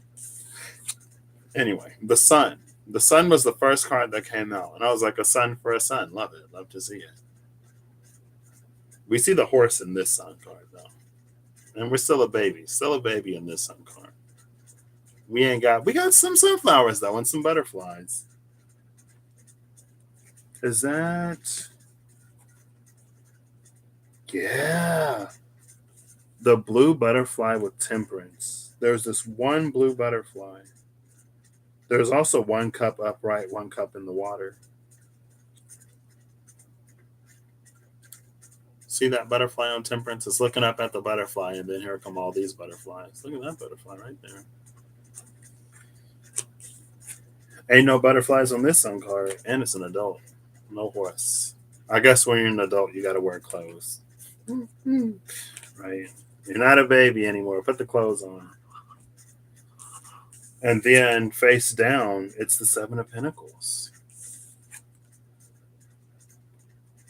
So this is the sun shining on something that we were cultivating. Something that maybe in the past with the Three of Swords, we wouldn't have been able to give to, or we weren't able to give to, or it caused us to be Four of Pentacles in some way, like reserved. But after we put that to an end, and we come into the Six of Wands, it can receive whatever it needed at this time to really let it like set off. And we end up in the sun energy, which is gorgeous. Oh, this is where I'm going to see you. I'm going to see you in the sun. I'll see you in the sun because, you know, we've resolved that Three of Swords cycle. We've healed whatever we needed to heal. We've transformed. We are victorious. And now we can grow and blossom just like, you know, all the little flowers and trees. I was like, why did I pull these? Because I was like, where am I gonna see people? In the sun. I love that. Love that. Well, yeah, like I always say, I hope you have an excellent whenever you see this. And if you're not having a good one now, I hope you have a better one, a much, much, much better one soon. I hope you're acting in alignment to make all that you wish to experience your reality. And I hope that, you know, the sun rises for all of us and we're all just living our lives like they're golden, living our lives like they're golden. And I'll catch you next time. Bye. Thanks, Holly and David and Sandra, for being here. I really hope that I didn't put a timestamp on the final card. It's fine. I'll catch y'all later. Have a good one. Bye.